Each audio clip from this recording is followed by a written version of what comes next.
Over the next few minutes, I'm going to show you exactly why you have the motivation to do what you want to do, but you always lack the motivation to do what you think you should do. I'm going to explain it very simply in terms of how your actual brain works and why we always choose the easy option, like scrolling through your phone. Have you ever noticed how you always have motivation to scroll? You never need motivated to just flick through and laugh at something or get annoyed or, just use the thumb like this, right? You never need motivation for that, do you? You don't need somebody on you going, hey, you know what you should do? You should get up and you should scroll. Come on, motivate yourself. You just do it.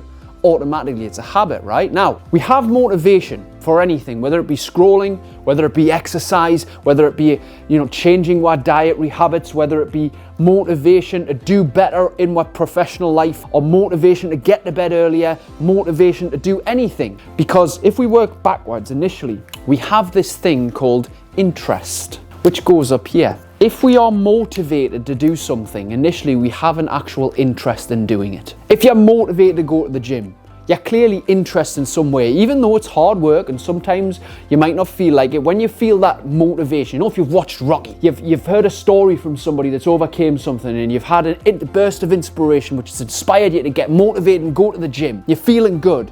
You have some interest in the behavior or action you're about to do. So initially, what we need for motivation to happen is interest. Now, once we're interested in something and we do it, if we repeatedly do it, obviously if we do it once and it's the most horrendous thing ever, then we're not gonna receive the main ingredient of motivation, which without this ingredient, motivation is more or less impossible. Dopamine. Now, what is dopamine? It's a chemical that is created in the brain. It's a feel-good chemical, right? We get dopamine from scrolling through a phone. Now, even though we might say we're sick of scrolling, we'll compare our lives to others. What do we get in between? A funny cat video, a hilarious video of somebody falling over, somebody fighting, which boosts our natural adrenaline. We can't help but look. We get somebody talking shit about someone and we can't help but click the comments section and see what people are saying about other people. We can't help but get involved in drama because guess what that creates? Dopamine. When you go to the gym and you start working out and you finish your workout and you're really glad you did it and you're like, I'm proud of myself. What do you get? Dopamine.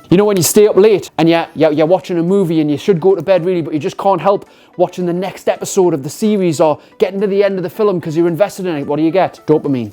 When you're eating your food and you're eating this food and you're thinking, I should really stop, but it's so nice, give us some more. I want some more, What are you getting? Dopamine. And once you've got dopamine, guess what you get? Motivation. You're motivated for what makes you feel good. You're never motivated for what makes you feel bad, right? Never. So if we were to put this in a perspective of diet and exercise and improving your mental health and also just progressing your life goals and yourself, being more high performing, if you will, because that's what I help people with, is becoming greater versions of themselves, upgrading themselves physically, mentally, and emotionally. If we want to get better and have more motivation at doing the things which are possibly right now hard, like going to the gym, losing weight, getting fit, working on your mind, studying and growing. If we want motivation to have that, we've got to remember that we're chasing the dopamine. That's ultimately what we're chasing. We're chasing the feeling. That's the feeling. Why do we want to lose weight? To feel better. Why do we want to get an accolade at work? So someone appreciates us and we feel better. Why do we want to improve our energy or improve our relationship with somebody else? Improve relationship with our kids or a partner or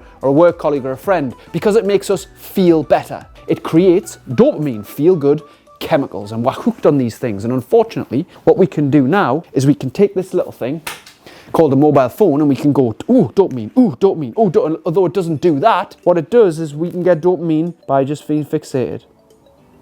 I've got it now. I'm looking at my messages on Instagram. I've got it now. I'm looking at the little microphone. Oh, there's a shot. There's millions of different reels. Oh, dopamine. Oh, that's funny. Oh, that's a cute cat. Oh, there's some violence. Dopamine, all the time. It's what we get. Hundreds, if not thousands of little shots of it every day through our phone. And guess what? We never need motivation to do. Pick it back up and get another hit.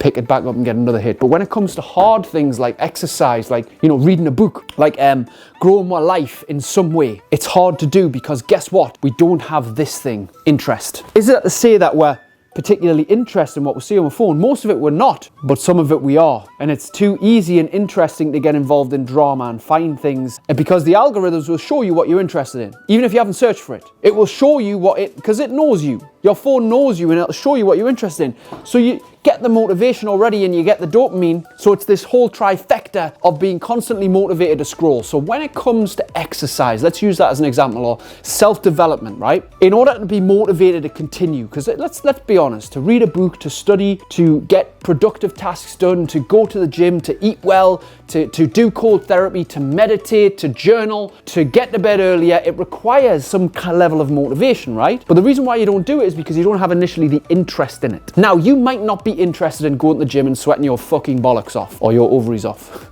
You know that you should. You know that it's probably going to do you well. You know that you've seen maybe your friends or other people online who've been at the gym and done certain things and got amazing results in their body and their mind and thought, I wish I could do that, but it just doesn't interest us because I'm never motivated. No, you're never motivated because you're not interested. So how do you get interested? Well, you understand that there's two ways you can get interested. Number one is you show an interest in growth towards the thing. So you be more open-minded, more curious, more optimistic and say, rather than, that's shit, I've tried it once before, it never worked, I never liked it last time, think, I'm going to try again and I'm going to try something different.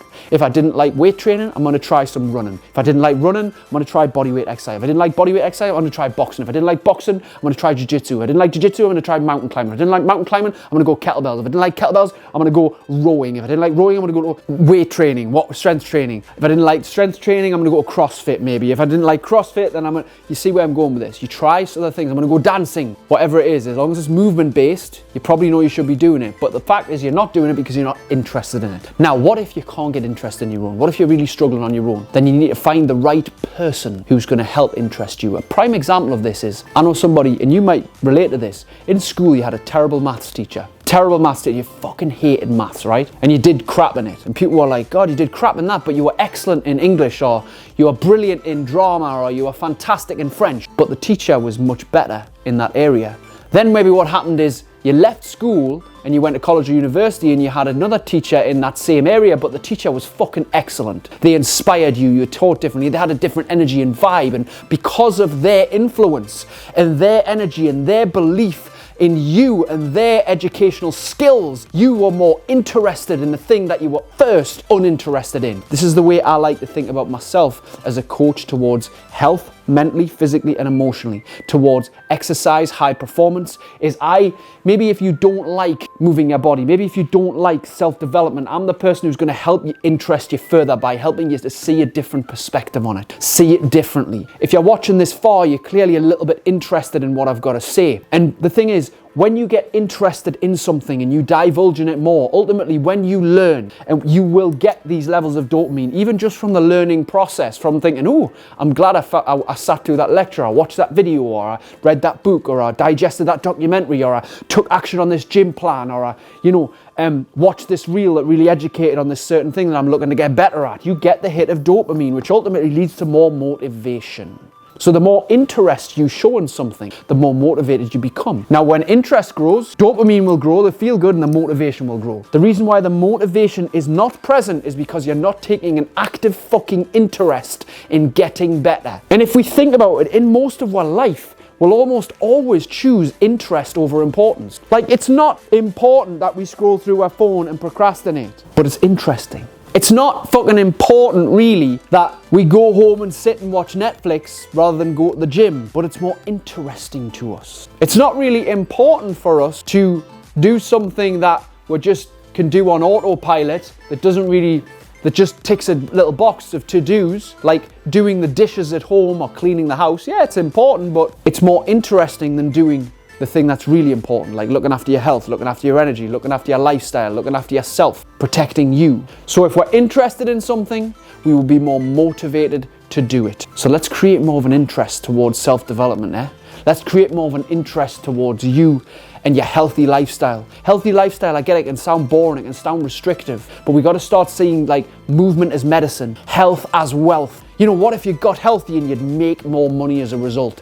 What if you got fit and you'd have explosive sex on the other side? That seems more interesting, doesn't it? Well, it does become more interesting when you show an interest in it. I hope this little masterclass on motivation has been useful for you.